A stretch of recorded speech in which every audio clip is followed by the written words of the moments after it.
All right. What is going on, everybody? My name is Pete, but you probably already knew that. But in case you didn't, you guys are watching the one and only Paid to Drive and Paid to Drive Vlogs, day number 1248 coming at you. If you are brand new here to the channel, welcome. Leave a comment right now saying hashtag new or hashtag first timer. But if you've been here before, leave a comment saying hashtag before.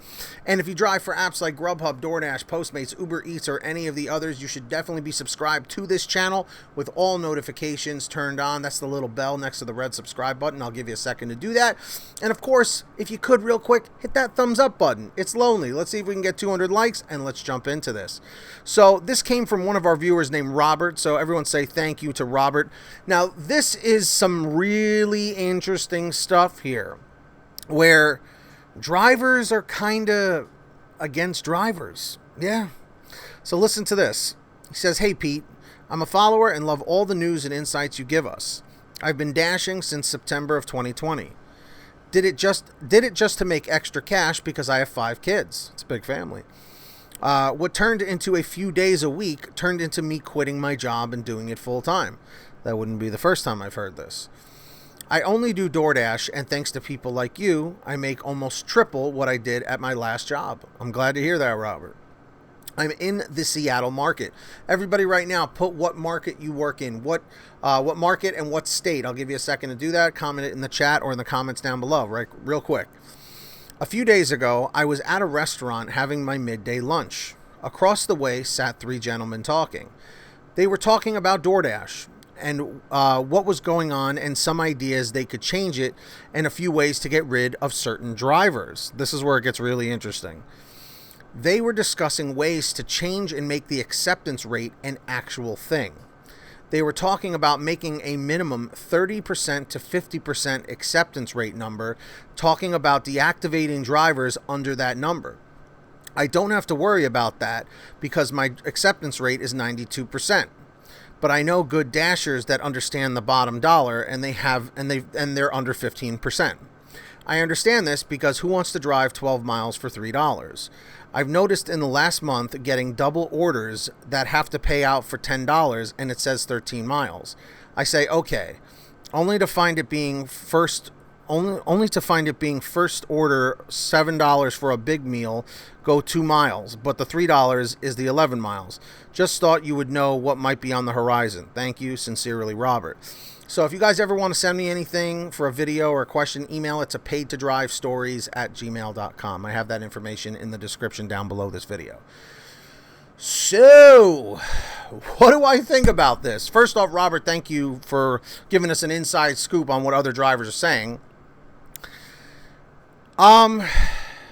This is a loaded topic, and I could talk hours on this particular thing.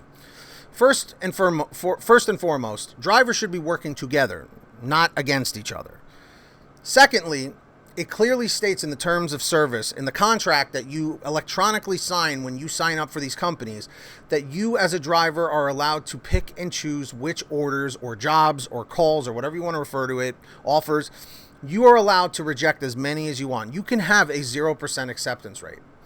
Deactivating drivers for falling under 30% or 50% would deactivate a lot, like literally probably more than half of the drivers out there. Okay? I don't really see why it's another driver's, thought process to make these kinds of decisions, because the fact is these companies more than likely will not do this, at least not anytime soon, because then they would have to redo their entire contract and then force every driver to re-sign a new contract.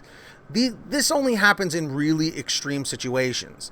But the only reason why we're safe from this is because we're 1099 independent contractors, technically running our own business through DoorDash or GrubHub or Uber Eats' platform, okay? What really upsets me is, like I said, is that drivers are supposed to be working together. When I started this channel, I always said to myself, I am going to be an advocate for drivers.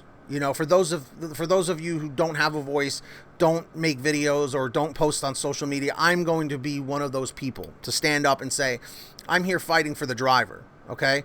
And that's what people like Gig Coach Jake did. That's what people like UDM are doing. You know what I mean? To fight for the drivers, and that's what it needs to be about. our well-being at this point, because let's face it, these companies are making tons of money every year. We see the financial reports every quarter. Sometimes they say they're not doing so great, but they're doing just fine, okay? And their advertising is through the roof, their marketing. So at the end of the day, I would say don't worry about this 30 to 50% thing. These are only just other drivers gossiping, okay, in public. I wouldn't worry about any of these actually happening, okay? But the thing that really upsets me most is, like I said, that we need to be working together, not against each other, okay?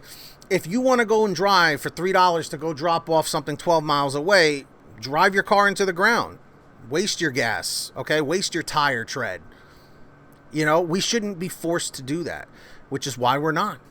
So here's the question. Do you think they should update the policy so that if drivers fall under 30% to 50% acceptance rate, they should be deactivated? What are your thoughts on this? Let me know down below in the comment section. I'm going to say that's a hard no for me. So again, please be respectful, but give me your thoughts down below. I'm curious to hear what you have to say. On another note, I want to say thank you to all of our patrons who support the channel every single month. When you sign up, you will get shout outs every single video, just like this. So when you hear your name called, say, hey, Pete, I heard my name. And link is in the description and in the pinned top comment if you would like to sign up. So we've got BBA Master Yoda Nottingham. We've got Brian Pomeroy, Brian Richardson, Heidi Barnes, Kurt Paul, Serena Siddiqui, Tulsa Todd, William Boudreau, Alan G. Van Horn, Drew Honor, Fernando Carranza, Frank Haviland, Jason Casta, Justin Case, Katie Coppin, Lulu Laura, Natalie Mosley, Sarah Keston, Scott Freisner, Sherry Cassidy, Stephen Neely, T-Breeze07, Jenny Thomas, John Bonacci, Kimberly Thomas, Matt Epperson, Nick G, Terrence Pacheco, Terry DeLong, and Valerie Brown. Big shout out to all of you. Thank you for supporting the channel. And of course, stop procrastinating, guys. Make sure to sign up on the Get Upside Gas app. The link is in the description down below.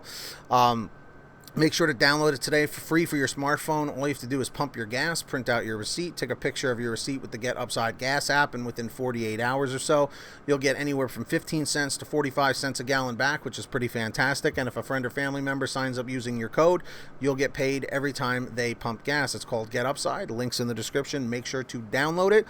And of course, check out paytodrivestore.com for official Pay to Drive t-shirts, hoodies, and all that other stuff. Links down below. Make sure to sign up. And comment END335 if you made it to the end of this video, END335. And of course, until next time, subscribe with all notifications on. Hit that like button if you haven't. I know you didn't. And of course, until next time, get that money, get that honey, keep hustling, keep bustling. And I'll see you all next time right here on Paid to Drive and Pay to Drive Vlogs. Take care, everybody. Peace out. See you on the next one.